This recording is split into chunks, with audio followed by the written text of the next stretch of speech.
Good morning everyone.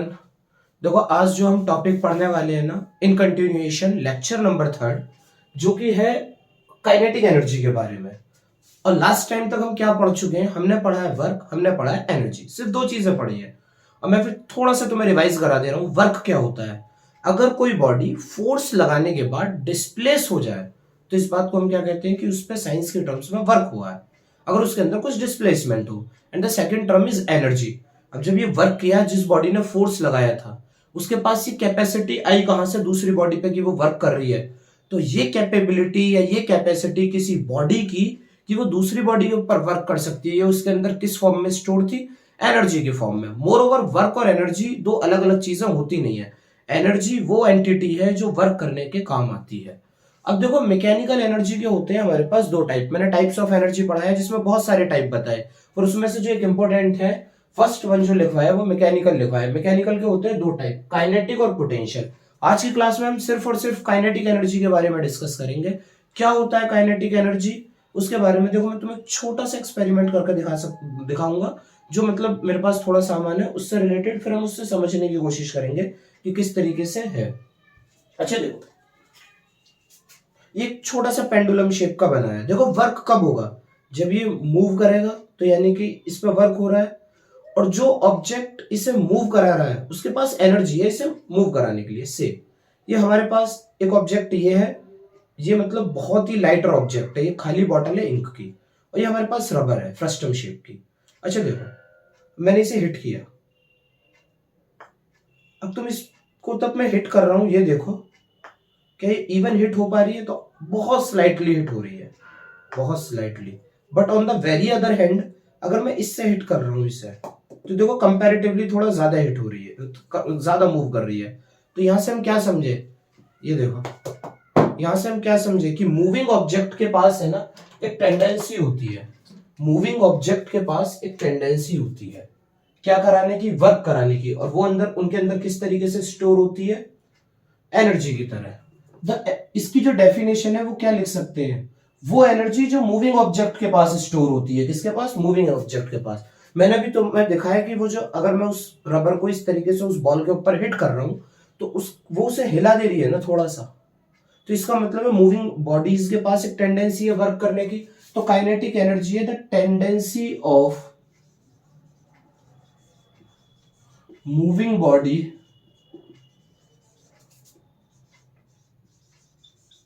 To perform work. क्या समझ आई बात? वो tendency of moving body to perform work, ये डेफिनेशन लिख सकते हैं। या फिर कहीं कहीं पे लिखी जाती है एनर्जी एसोसिएटेड विद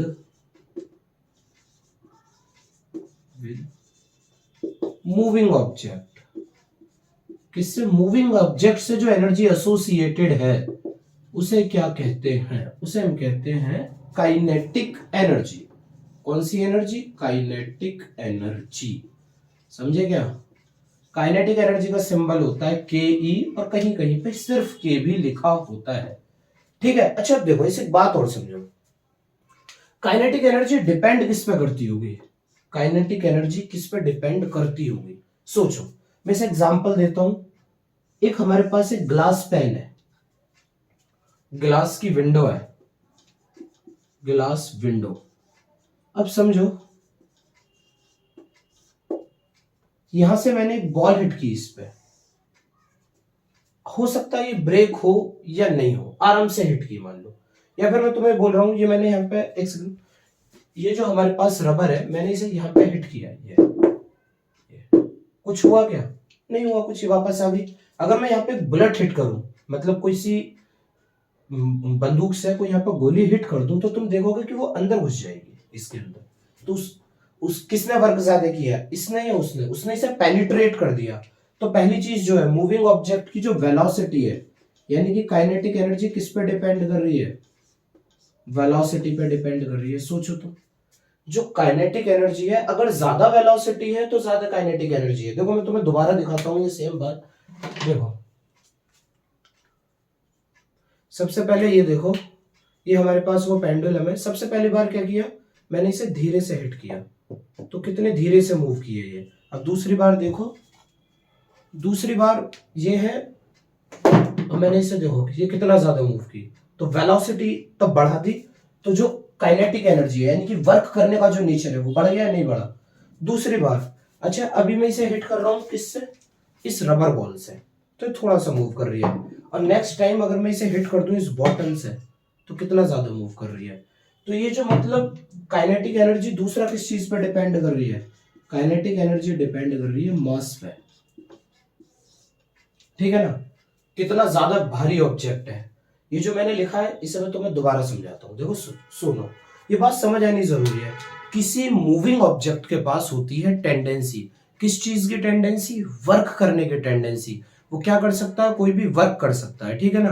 अब वो डिपेंड किन किन चीज पे करता है। मान लो मैं यहाँ पे एक बॉल मारूं इस तरीके से, और यहाँ पे एक पत्थर मारूं काफी बड़ा, तो कब इसके ब्रेक होने के चांसेस ज्यादा है, तुम बोलोगे जब पत्थर मारेंगे तब। और दोनों को सेम वेलोसिटी से फेंका हुआ है, तब भी पत्थर इज द आंसर, कि जब ये ब्रेक हो जाएगा आसानी से। क्यों, क्योंकि मास ज्यादा है उस स्टोन का। लाइक अगर मैं धीरे से ये मारकर मार हिट कर दूं तो कुछ नहीं हो रहा है, और मैं ये बुलेट मार दूं तो उसे पेनिट्रेट कर देगा। क्यों, क्योंकि उसकी वेलोसिटी ज्यादा है।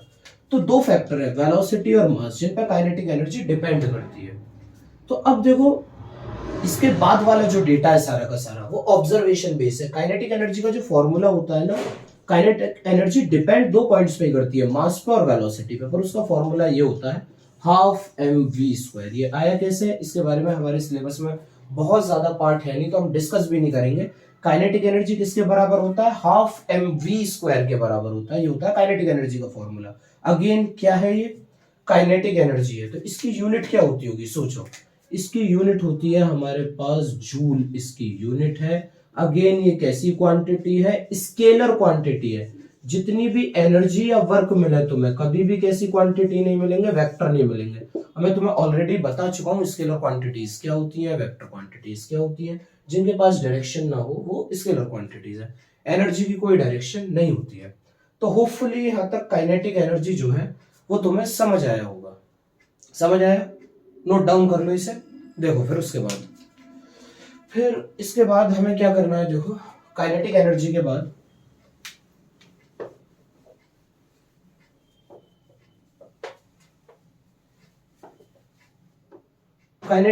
के बाद हम समझेंगे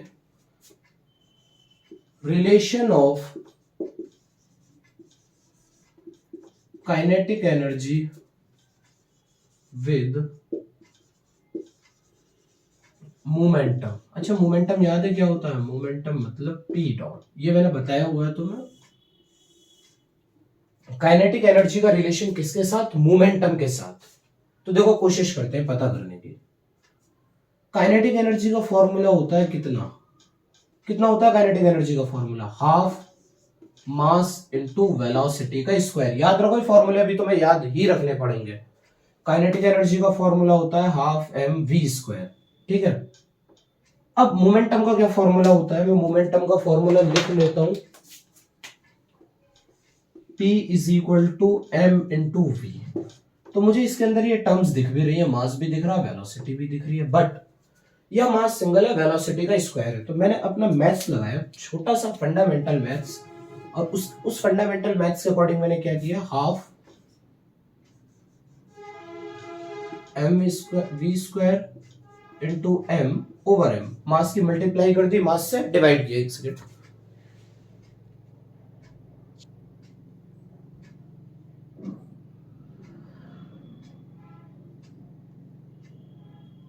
देखो मास से मल्टीप्लाई की, मास से डिवाइड किया, कोई मैथमेटिकली फर्क पड़ेगा इस बात से।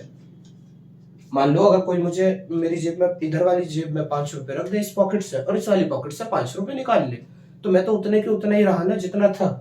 तो ये मास की यहाँ पे मैंने मल्टीप्लाई करी इसी टर्म में, और मास का कर दिया डिवाइड। तो फॉर्मूला हो गया हमारे पास half M square V square over M. अगर पी की वैल्यू एम वी है, पी की वैल्यू एम वी है, सोचो तो एम स्क्वायर वी स्क्वायर किसकी वैल्यू होगी, किसकी वैल्यू होगी, half P square by M. क्योंकि एम वी किसकी, पी की, ये स्क्वायर तो ये भी स्क्वायर कर दिया। तो देखो, तो 2m kinetic energy is equal to p square. और जब पी स्क्वायर को अगर हम बैलेंस करेंगे तो इसे क्या कर देंगे हम, 2m kinetic energy is equal to p, ये आ जाएगा रिलेशन। इंपॉर्टेंट रिलेशन है, याद रखना है हमें कि काइनेटिक एनर्जी का जो रिलेशन होता है वो मोमेंटम के साथ क्या होता है, 2m के, कहीं कहीं बुक में तुम्हें सिर्फ इतना भी लिखा दिखेगा के, 2m के under root is equal to p. यह के ही मतलब काइनेटिक एनर्जी, वहां उन्होंने काइनेटिक एनर्जी को सिर्फ के से डिनोट किया होता है। ये बात समझ आई? देखो इसे नोट डाउन कर लो, जिस तरीके से मैंने लिखवाया है बिल्कुल उस तरीके से, इंपॉर्टेंट चीज है एग्जाम के पॉइंट ऑफ व्यू से।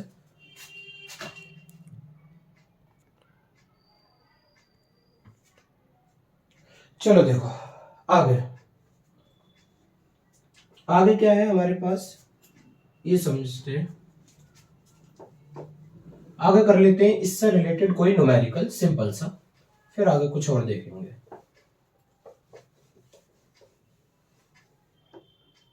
देखो अब हमारे पास एक न्यूमेरिकल है, object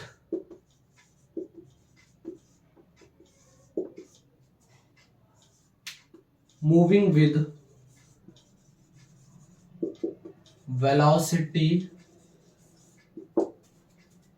6 meter per second and its mass is 2 kilogram. Calculate the work done by body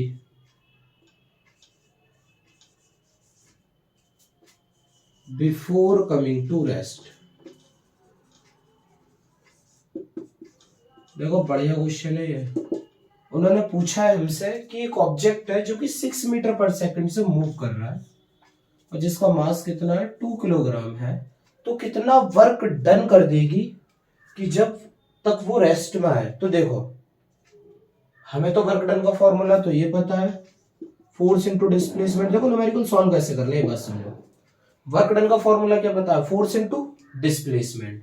ना तो यहाँ पे फोर्स गिवन है ना यहाँ पे डिस्प्लेसमेंट गिवन है, बट तुम्हें एक चीज याद होनी चाहिए कि जो हमारे पास वर्क डन होता है वो दरअसल किसके बराबर होता है, वो होता है एनर्जी के बराबर। कोई भी एनर्जी जो बॉडी के अंदर स्टोर होगी उसी के बराबर क्या होगा, हमेशा वर्क डन होगा। तो यहाँ पे एनर्जी देखो, ऑब्जेक्ट क्या कर रहा है, मूव कर रहा है, ऑब्जेक्ट चल रहा है, और मूविंग ऑब्जेक्ट के साथ कौन सी एनर्जी एसोसिएटेड होती है, याद करो, मूविंग ऑब्जेक्ट के साथ कौन सी एनर्जी एसोसिएटेड होती है, तो आंसर इज काइनेटिक एनर्जी।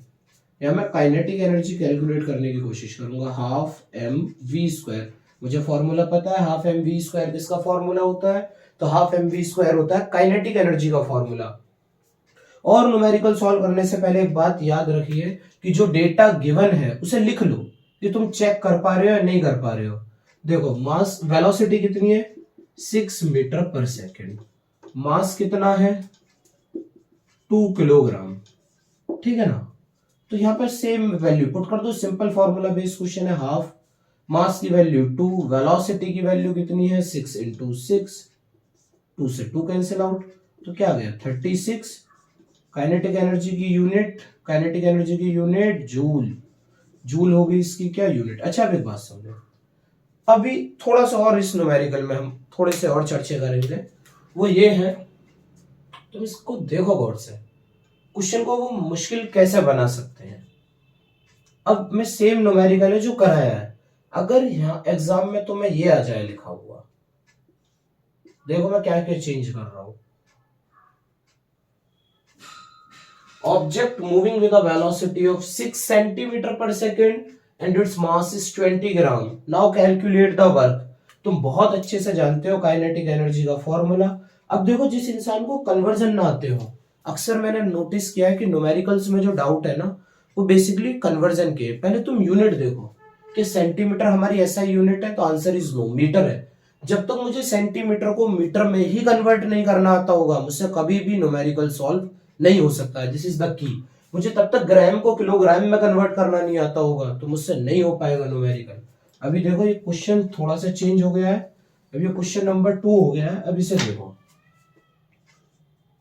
देखो अब हम क्या करेंगे, हमने यहाँ पे लिखा वेलोसिटी कितनी है 6 सेंटीमीटर पर सेकेंड, दूसरी तरफ मास कितना है 20 ग्राम। देखो अब इन्हें कन्वर्ट करो उनके रेस्पेक्टिव एसआई यूनिट्स में।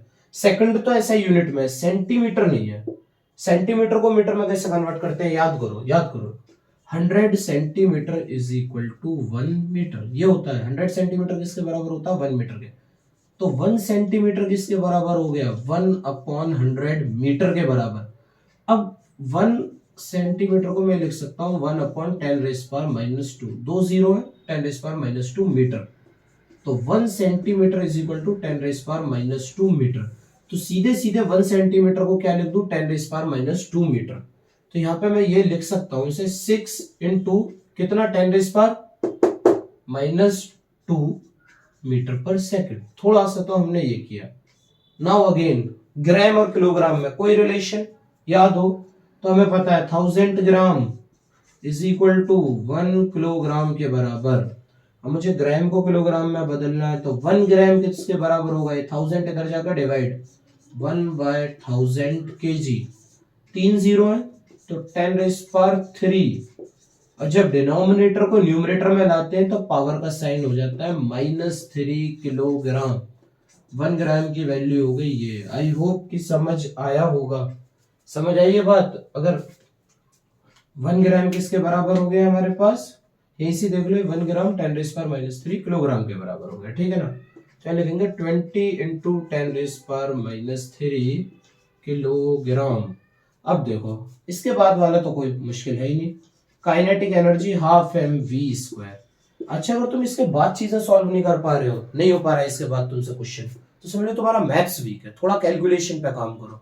जितना जल्दी शुरू कर दोगे उतना ज्यादा बेटर है, जितना लेट शुरू करोगे उतनी ज्यादा दिक्कतें आने वाली है। हाफ मास की वैल्यू है 20 इंटू 10⁻³ वेलोसिटी की वैल्यू कितनी है 6 इंटू 10⁻² का स्क्वायर। एंड अब इसका स्क्वायर कर लो, ये 2 से 10 टाइम्स जाएगा, बहुत आसान। 10 इंटू 10⁻³ 6 इंटू 6 36 इंटू 10⁻⁻4। अरे बात समझ में, ये कैसे किया, इसका स्क्वायर और इसका स्क्वायर कैसे करेंगे, इन दोनों की सिंपली मल्टीप्लाई करके। देखो जो 10 समथिंग का स्क्वायर करते हैं तो इसका और इसकी आपस में मल्टीप्लाई कर देते हैं, -2 इंटू 2 तो कितना हो गया -4।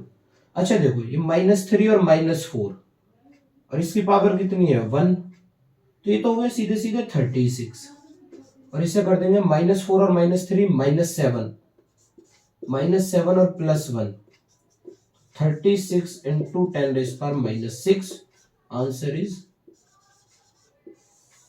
जूल। आई होप कि ये समझ आया होगा। इसे नोट डाउन करो तुम लोग जल्दी से। ये बड़े अच्छे न्यूमेरिकल है कि अगर वो तुम्हें न्यूमेरिकल टफ करने वाले एग्जाम्स में तो क्या करेंगे कि यूनिट्स को चेंज कर देंगे। तो यूनिट्स भी समझ आना प्राइमरी चीज है, बेसिकली जरूरी नहीं है, प्राइमरी चीज है न्यूमेरिकल सॉल्व करने के लिए, ठीक है ना।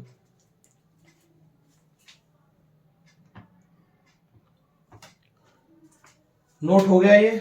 अच्छा देखो इधर देखो, बहुत बढ़िया भाई साहब, जल्दी कर लो, आगे देखते हैं। आगे बहुत बढ़िया सी चीज बताने वाला हूं तुम्हें। यह एक न्यूमेरिकल करवाते हैं मोमेंटम और काइनेटिक एनर्जी के रिलेशन के साथ। अच्छा छोटा सा न्यूमेरिकल और लिख लो, उसके बाद फिर हम आगे चल देंगे। ये देखो छोटा सा न्यूमेरिकल क्या है हमारे पास। छोटा सा न्यूमेरिकल है ये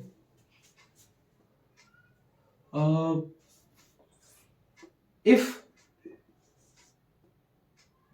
a 10 kilogram object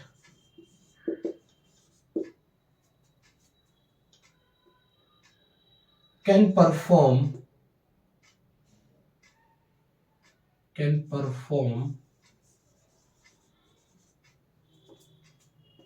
100 joule of work,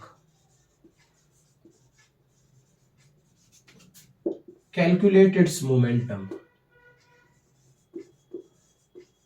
calculate its momentum, इसका मोमेंटम बताना। बहुत सिंपल सा क्वेश्चन है, अभी याद होगा। मोमेंटम और काइनेटिक एनर्जी में रिलेशन, मोमेंटम और काइनेटिक एनर्जी का रिलेशन याद होगा तो देखो वो था 2mk, यही तो था रिलेशन, या k ई लिख दो या k लिख दो सिर्फ। मास कितना गिवन है 10 kilogram, kinetic energy 100 joule given है, ये इतना वर्क कर सकता है। और ये ऑब्जेक्ट कैसा है, ये मूव कर रहा है, ये बात याद रखो, ठीक है ना।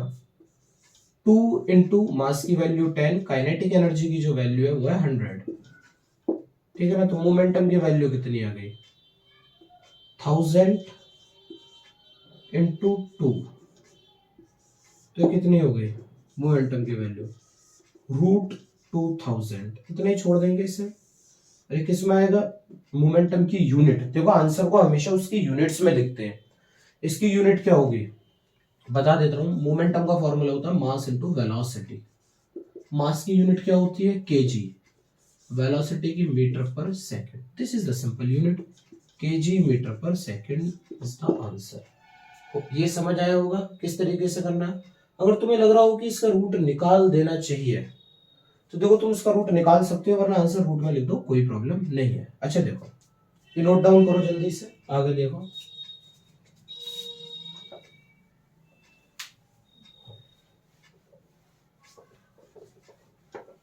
अगली जो चीज है वो बहुत इंपॉर्टेंट चीज है, और इवन दो तुम्हें 11th क्लास में भी पढ़नी पड़ेगी ये चीज, work energy theorem. Work energy theorem, work energy theorem. देखो वर्क एनर्जी थ्योरम के बारे में अगर बात की जाए तो इसे बहुत सिंपल तरीके से समझते हैं। एक ऑब्जेक्ट है, इसका स्टेटमेंट लिखवाएंगे बाद में, मैं तुम्हें सिंपल फिजिक्स समझा रहा हूं, जिसका मास है m, ठीक है ना। इस पर अप्लाई किया गया मान लो कोई फोर्स F, समझ आ रहा है। तो ये क्या करेगा, डिस्प्लेसमेंट करेगा, और ये डिस्प्लेस करके ये पहुंच गया कहीं नई पोजीशन पे, और जो यहां से और इस पॉइंट के बीच का जो डिस्प्लेसमेंट है वो है s। मान लो इसकी इनिशियल वेलोसिटी थी क्या, इनिशियल वेलोसिटी को किससे डिनोट करते हैं, किससे डिनोट करते हैं, बोलो जल्दी से, u। u is the initial velocity. और जब इस फोर्स ने कुछ वर्क डन किया तो इसकी फाइनल वेलोसिटी होगी कितनी, v, ठीक है। चलो इस सिचुएशन समझ आई मैं क्या बता रहा हूं। A object of mass m having initial velocity u is acted upon by a force F, its velocity changes to v and it acquire a displacement of s। ये समझ सकते हो मैं क्या बोल रहा हूँ कि एक मास m था किसी ऑब्जेक्ट का जिसकी वेलोसिटी u थी, जिस पे F फोर्स लगा, उसके बाद उसकी जो वेलोसिटी है वो u तक चेंज होगी और डिस्प्लेसमेंट है उसका s। अच्छा देखो आगे समझो, जो इस पे वर्क हुआ है, वर्क ऑन बॉडी कितना हुआ है वर्क बॉडी पे, तुम बोलोगे सीधे सीधे वर्क का जो फॉर्मूला है वो तो हमें पता है, F into S, force into displacement, खत्म बात, ये है वर्क डन। मैं भी एग्री करूंगा कि force into displacement is work done, but अब मैं इस डिस्प्लेसमेंट को कुछ सिंपलर टर्म्स में लिखना चाहता हूं, ये मेरी प्रॉब्लम है। देखो go back to your equations of motion. Initial velocity दी हुई है, ऑब्जेक्ट की फाइनल वेलोसिटी दी हुई है, और हमारे पास डिस्प्लेसमेंट दिया हुआ है। तो मैंने किस इक्वेशन से क्या कर सकता हूं, इक्वेट कर सकता हूं। किस इक्वेशन से इक्वेट कर सकता हूं, तो देखो वो इक्वेशन कौन सी होगी, third equation, third equation of motion. Third equation of motion की अगर बात की जाए तो क्या होती है, याद करो, v square minus u square plus v square minus u square is equal to 2as। Equation number second. ये बात आई यहां तक समझ में, ये कौन सी इक्वेशन ऑफ मोशन है, third equation of motion. v square minus u square is equal to 2as, third equation of motion. सब इससे होपफुली फेमिलियर होंगे। अच्छा देखो अब मैं यहां और यहां पे क्या करने की कोशिश करूंगा, कुछ चेंजेस करने की कोशिश करूंगा। मुझे किसकी वैल्यू चाहिए थी, डिस्प्लेसमेंट की। तो मैं इस इक्वेशन से डिस्प्लेसमेंट की वैल्यू निकालूंगा और इसमें पुट करने की कोशिश करूंगा। v square minus u square upon 2a is equal to what, s के बराबर आ जाएगा ये मान लो, इस इक्वेशन को मान लो, चलो इक्वेशन सेकंड। अब क्या करें, इधर देखो, यहां value of equation second in equation one, put value of equation 2 in equation 1। बहुत ही आसान सा काम। इक्वेशन 1 क्या है? F W is equal to F into S, और एस की वैल्यू है यहां से इधर जाके रख देनी है, कुछ नहीं करना। तो एस की वैल्यू कितनी है? V square minus u square upon 2a upon 2a। ये वैल्यू मैंने पुट कर दी। अच्छा, फोर्स का फॉर्मूला कितना होता है? कोई याद है किसी को फोर्स का फॉर्मूला भाई साहब? एनीवन? फोर्स होता है माँ के बराबर। फिजिक्स की माँ है force, m into a, m into a. तो यहाँ पे मैंने फोर्स की वैल्यू रख दी m into a, v square minus u square over 2a। अब बाकी जो काम बचा मैथ्स का, a से a cancel out, half m v square, पहले मास की मल्टीप्लाई इधर की, माइनस फिर मास की मल्टीप्लाई इधर की, half m v square half m u square. Half m v square क्या है? काइनेटिक एनर्जी का formula. Half m u square क्या है? अगेन ये भी तो काइनेटिक एनर्जी का ही फॉर्मूला है, लेकिन ये v क्या है? Final velocity. और ये u क्या है? क्या है ये u? क्या लिया है? देखो सबकी सारी चीजें हमने खुद नहीं कंसीडर किया है। ये u क्या लिया है? Initial velocity. तो इसी तरीके से ये फाइनल काइनेटिक एनर्जी होगी और ये होगी kinetic energy initial. Initial kinetic energy और फाइनल काइनेटिक एनर्जी का अगर डिफरेंस कैलकुलेट करें तो किसके बराबर आ रहा है? W क्या है? वर्क के बराबर। और कौन से वर्क के बराबर?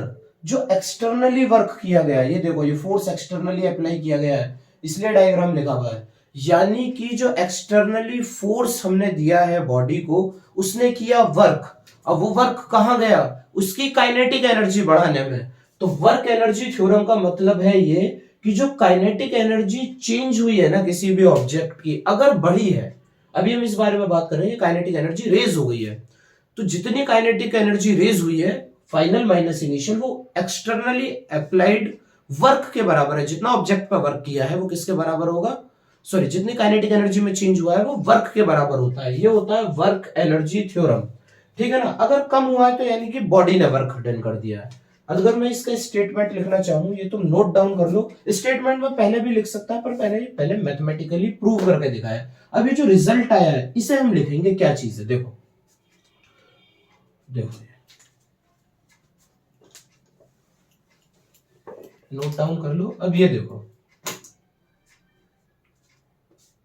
द डिफरेंस ऑफ, देखो जो ये लिखा हुआ है वही मैं लिखूंगा। याद करने वाला अपना सब्जेक्ट है ही नहीं, मैं पहले भी बता चुका हूं। देखो फिजिक्स को कभी याद करने की जरूरत नहीं है, तुम कॉन्सेप्ट समझते रहो, फंडामेंटल समझते रहो, काम हो जाएगा।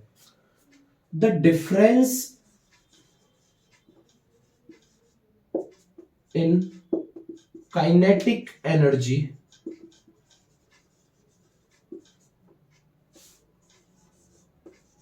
एनी ऑब्जेक्ट, जो काइनेटिक एनर्जी का डिफरेंस होगा किसी भी ऑब्जेक्ट का, will tell us about work done on it.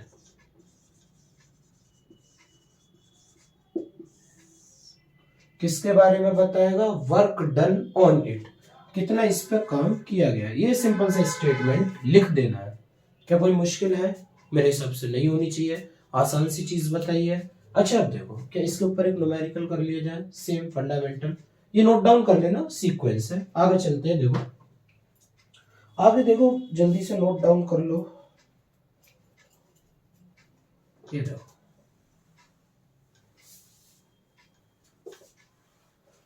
ये फिगर नहीं बैठा रहा हूं, सेम वैसा ही कुछ क्वेश्चन इसी से ही दे देंगे जो हमने लिखा है।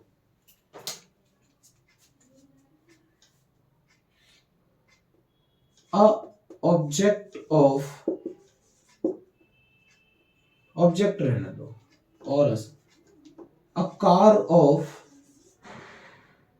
1500 kg moving with 10 metre per second applies brake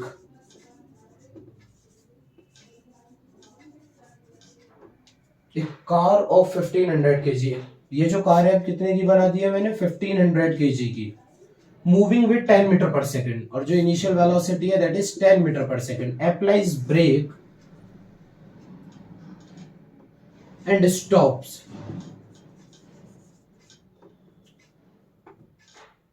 calculate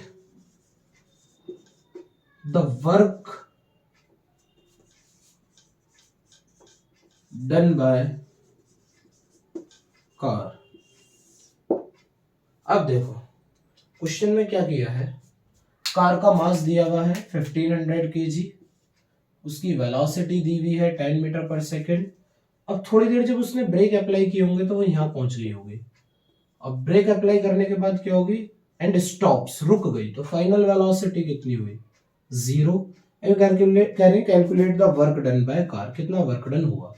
तो ऐसी सिचुएशन में वर्क डन के लिए हमें तो फॉर्मूला पता है, फोर्स इनटू डिस्प्लेसमेंट, ना तो फोर्स गिवन है ना कुछ पता है, लेकिन अगर ऑब्जेक्ट मूव कर रहा है और उसके दोनों वेलोसिटीज का डिफरेंस है तो हम क्या कर सकते हैं, के ई final minus K E initial is equal to work done. This is what, work energy theorem.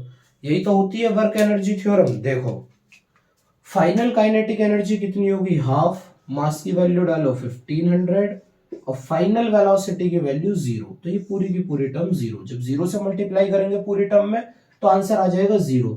Initial kinetic energy की बात करें, हाफ, मास कितना है 1500 और वेलोसिटी कितनी है 10, 10 into 10 is equal to work done. तो ये हमारे पास हो जाएगा 100, ये सब 50 लिख दे, 15 इंटू 5 और ये हो जाएंगे हमारे पास 2 और 1 3 0, 1 2 3, ठीक है ना, W। अब ये कितना हो गया 75 इंटू 75 1230 W, ये आ गया इतना वर्क डन। बट यूनिट चाहिए हमें आंसर में, तो unit is joule is the unit. अच्छा देखो माइनस साइन का क्या मतलब है, ये जरूरी है। इसलिए देखो पिछले वाले जो न्यूमेरिक एग्जांपल मैंने लिया उसमें एक्सटर्नल फोर्स अप्लाई हो रहा था, यहाँ से F, यहाँ से जो कार ने खुद ने वर्क किया है, कार पे कोई वर्क डन नहीं हुआ, कार ने वर्क डन किया है। तो ये नेगेटिव साइन हमेशा इस बारे में इंफॉर्मेशन दे रहा है कि एक्सटर्नल वर्क नहीं है, ये इंटरनल वर्क है, कार ने किया है ये वाला वर्क। तो लिख लो नेगेटिव साइन इंडिकेट